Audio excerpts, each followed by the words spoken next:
streaming giant in the industry, Netflix is now going to be expanding. This time they're going to be making a move into video games. So what we want to do is bring in our very own Matt Swider. He is with the U.S. Editor-in-Chief with Tech Radar. And so, Matt, let's just discuss your thoughts on this big, bold move from Netflix, and also what is this actually going to look like for people? Yeah, it sounds like a creative idea and something that they're venturing into, but it's also a little bit of damage control because they have new competition they didn't have 10, even 5 years ago. And they have now Disney Plus to contend with. They have HBO and HBO Max that's coming out strong. So the streaming category, there's a lot of rivals there now, and they have to offer something new. And what they're offering, they're going to start offering gaming through their platform. And what that means remains to be seen, but it's going to be free. And so it's going to be at no additional cost to users. So the on-demand gaming space for streaming services is it's in its infancy, and Netflix getting into the game is it's been a long time in the making, but it's I think they were pushed to do this in some ways because they've had slower growth in recent months. Now, some people might think, Matt, that this means there's going to be additional costs, additional consoles, more gaming system items you're going to need to be buying. But they say they're really going to focus on those mobile games, and they've even brought on some experts to join their team to help with this development. So I'm expecting some people to also see some advertising of their very own when they're playing these phone games. Yeah, they absolutely could. That's a big revenue driver for a lot of companies entering the gaming space. So usually they do things like free to play, where something is free.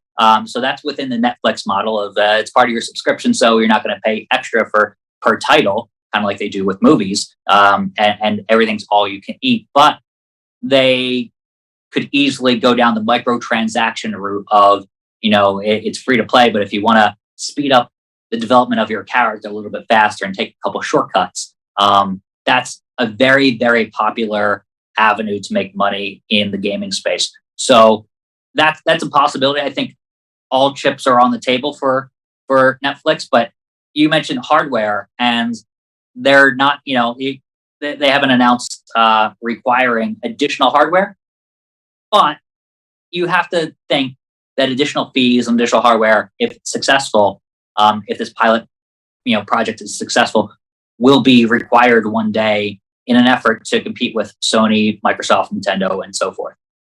Well, and that's what I was going to ask. Right now they're saying this is already going to be part of your current accounts, the current subscription. It's not going to be an additional cost, but I'm sure this also helps them kind of justify later down the road to, adjust those prices. Yeah, and they need something new.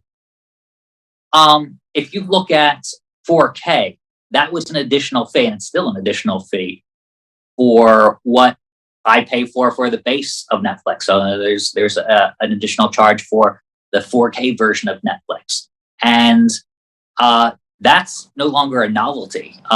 So they need the next thing where, although it's free now, eventually they'll charge me a little bit more money on that monthly fee. So if it's $2 extra, $5 extra, whatever pricing scheme they come up with, they say they're not doing it now, but you have to imagine the work and development that goes into this. They'll need to be paid back for that.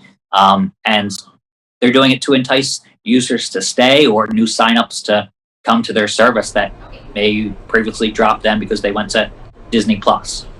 Yeah, I know they have a lot of competitors who have joined in on the streaming platforms, and they've kind of dipped their toe in the water before with some more interactive ways to their viewers and their subscribers with some of those choose your own path, videos. So this might just be kind of one more way to try to engage people just a little bit more. Yeah, they've certainly flirted with the idea of gaming before. It was funny. We got an exclusive on Tech Radar a couple years ago about them entering the gaming market for the first time. It was very, very preliminary, but that was a couple years ago. I have to say it was like 3 years ago at this point, where they started making or outsourcing titles for Stranger Things and other games to a now defunct developer called Telltale Games. But they dipped their toe in the water. They came out with some Minecraft stuff on the actual Netflix platform. So they had two pillars to their strategy before of, okay, let's license out games to traditional platforms, which included the PC, and let's kind of build some interactive games like Minecraft on Netflix and see how that goes. And then they haven't really done a whole lot since. They've done that choose your own adventure style storytelling, but them getting into proper gaming seems overdue. And they definitely, I feel like their hand has been forced to come up with something new, and this is kind of the easy lever that they could always pull. And they're not the only ones kind of doing this. Even Peloton is getting into the gaming space a little bit to try to, keep engagement high with users in novel and new ways.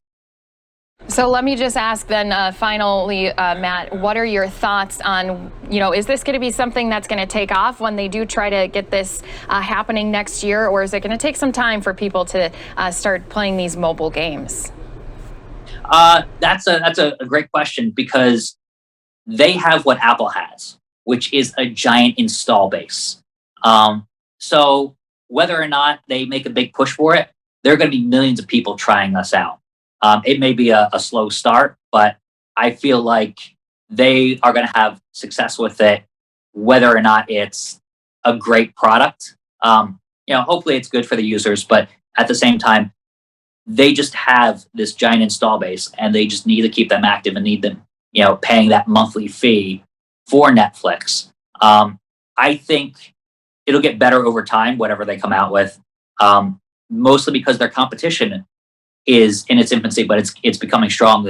Microsoft has something called Xbox Game Pass and Game Pass Ultimate, which is what I've, when I type out and try to explain that to people on Tech Radar, I mention it's like the Netflix of video games. That's the description that I tried to relay to people. And so they have that competition already, and playing a back catalog of Microsoft games. Sony kind of has the same thing, not doing it quite as well, but they may relaunch that in the future. Having that competition means that Netflix will have to take this seriously sooner rather than later. It will be interesting to see, but as you mentioned, it's a move that they really needed to make to stay in the game. So just thank you, Matt, for joining us, giving us a little bit of insight on what we can expect to see. We do appreciate all of the advice and the insight you gave us here today. Thank you.